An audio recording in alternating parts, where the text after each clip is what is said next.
विश्लेषक के तौर पे पूछ रहा हूं, आप तो गांव के आदमी हो जी। राहुल देव जी ने कहा 5 आदमियों को 1 साल में नहीं दिया जाना चाहिए। उससे पहले उन्होंने कहा नहीं दिया जाता, उन्होंने कहा 3 नंबर है, 4 दिया गया है, 5 है, लेकिन उन्होंने कहा बिल्कुल दिया जाना चाहिए था।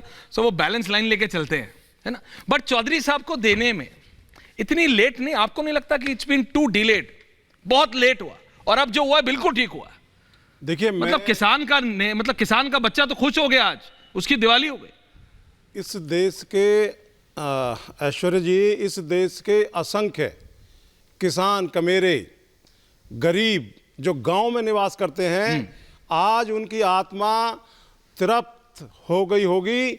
जितनी खुशी हम लोगों को चौधरी साहब के प्रधानमंत्री बनने पर हुई थी, उससे ज़्यादा खुशी आज भारत रत्न जो माननीय महामहिम राष्ट्रपति जी के द्वारा और माननीय आदरणीय नरेंद्र मोदी जी के द्वारा पूर्व प्रधानमंत्री चौधरी चरण सिंह जी को दिया गया है। ये किसान कमेरे वर्ग की उस विचारधारा की जीत है।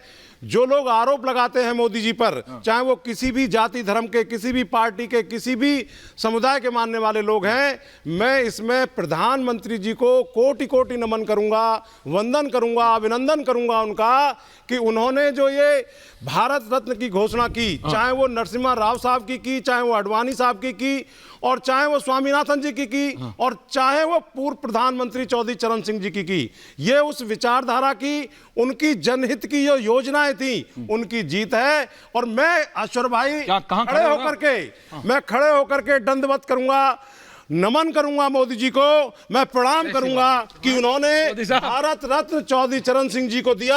मैं दंडवत करता हूं, उनको दंडवत करता हूं। ये असंख्य किसानों की जीत है, ये हमारे समाज की जीत है, ये उस विचारधारा की जीत है जिस पर चौधरी साहब ने इस भारत के किसान को सशक्त बनाने के लिए अपना पूरा जीवन लगाया। चौधरी साहब, मैं आपकी भावनाएं समझ रहा हूं, आराम से उठना, गिर जाओ। अरे माइक गिर गया, माइक उठाओ।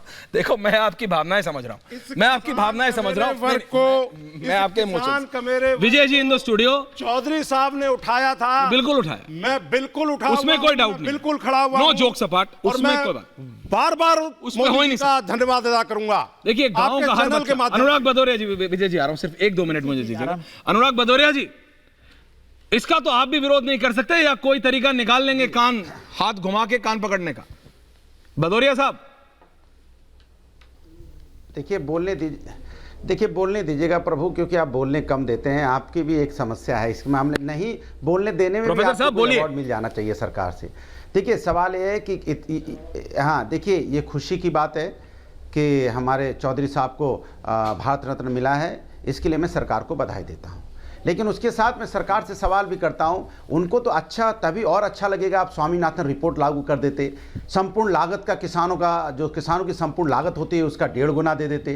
किसान जिनके लिए वो जीते मरते थे, चौधरी साहब, उन किसानों के रास्ते पे आपने कील काटी बिछाए। उन किसानों को अपना अधिकार लेने के लिए साल भर तक रोड पे बैठना पड़ा, ठंड हो चाहे बारिश हो चाहे तपती धूप हो, और उनको आपने क्या क्या खालिस्तानी पाकिस्तानी क्या क्या आतंकवादी उनको नहीं बताया आपने। आज भी किसान बाहर डेरा डाले पड़ा हुआ है कि किसान को कहीं तो सम्मान होगा।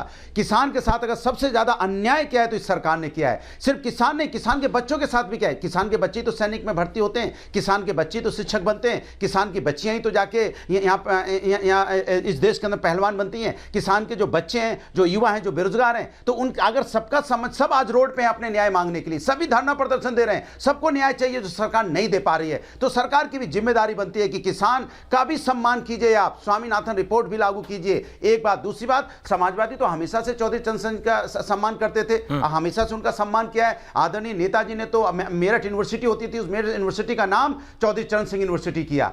आदरणीय नेताजी ने सबसे पहले उनकी प्रतिमा विधानसभा में लगाई। आदरणीय नेताजी ने ही इसमें आपने देखा होगा जो लखनऊ एयरपोर्ट है उसके ऊपर उन्होंने काम किया था कि चौधरी चरण सिंह एयरपोर्ट उनका नाम रखा जाए। देखिए, समाजवादी लोग तो हमेशा से उनका समर्थन करते आए हैं और समाजवादी को भी वो बहुत ज्यादा प्यार करते थे। नेताजी को अगर कोई सबसे ज्यादा प्यार करता था तो चौधरी चरण सिंह जी करते थे, क्योंकि वो जानते थे ये समाजवादी जो यहाँ नेताजी हैं जो जमीन की बात करते हैं, ये किसान की बात करते हैं, ये परेशान लोगों की बात करते हैं, इसीलिए उनको नेताजी का उन्हें गुरु बोला जाता था। तीसरी बात, मैं भारतीय जनता पार्टी से कहूंगा, आज भारतीय जनता पार्टी के प्रवक्ता कितनी तारीफ कर रहे हैं नरसिम्हा राव जी की, मनमोहन सिंह जी की। तो इसके मतलब जब आप मनमोहन सिंह या नरसिम्हा राव जी की तारीफ कर रहे हैं तो इसके मतलब कांग्रेस का रिजिम था वो अच्छा था यूपीए का। आप नेताजी को भी आपने अवार्ड दिया है, पद्मश्री अवार्ड दिया है, तो इसके मतलब हम तो उनके लिए भारत रत्न मांग रहे थे, चलिए आपने दिया, तो इसके मतलब उनका भी सम्मान किया, उनका भी रिजिम अच्छा था। जब सबने अच्छा अच्छा काम किया, सब आदरणीय नेताजी अच्छे मुख्यमंत्री थे, जिन प्रधानमंत्री को आपने अवार्ड दिया वो भी अच्छे थे, तो फिर ये बताइए कि सारा कार्यकाल फिर आपका ही खराब है 10 साल का,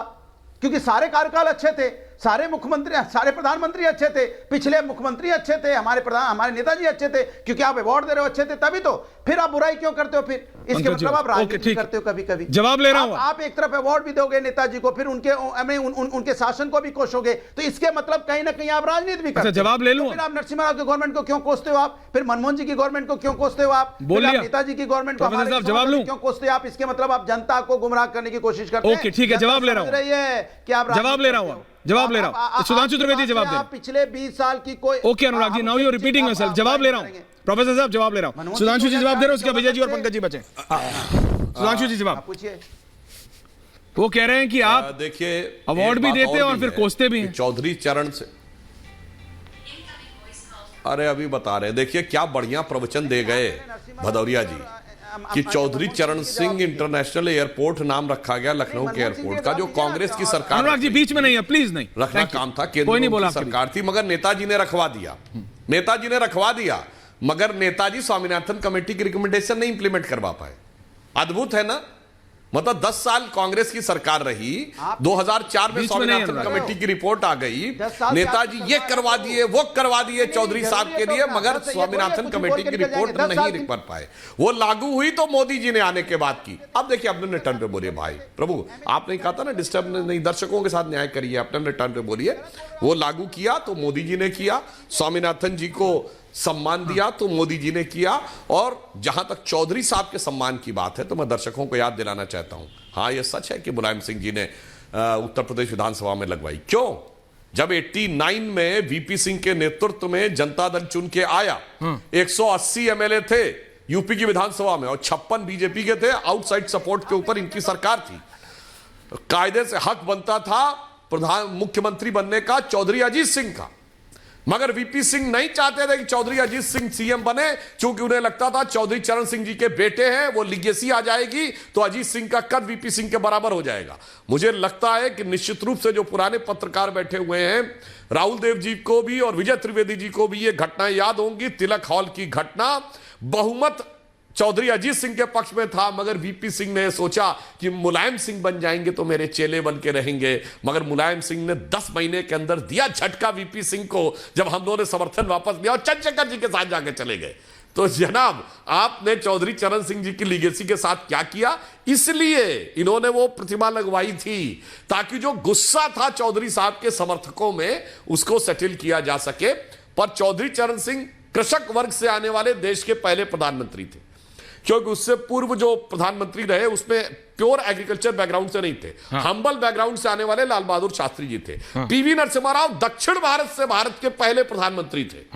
यह अपने आप में बहुत महत्वपूर्ण बात थी, वरना यह माना जाता था भारत की राजनीति में कि चूंकि उत्तर भारत की संख्या अधिक है तो प्रधानमंत्री उत्तर भारत से ही बनेगा, परंतु दक्षिण भारत का कोई व्यक्ति देश का नेतृत्व करेगा और वह नेतृत्व पूरी जगह स्वीकार किया जाएगा और वह परिवर्तन भी ले आएगा। यह जो युगांतर स्थापित हुआ वो पीवी नरसिम्हा राव के समय में हुआ।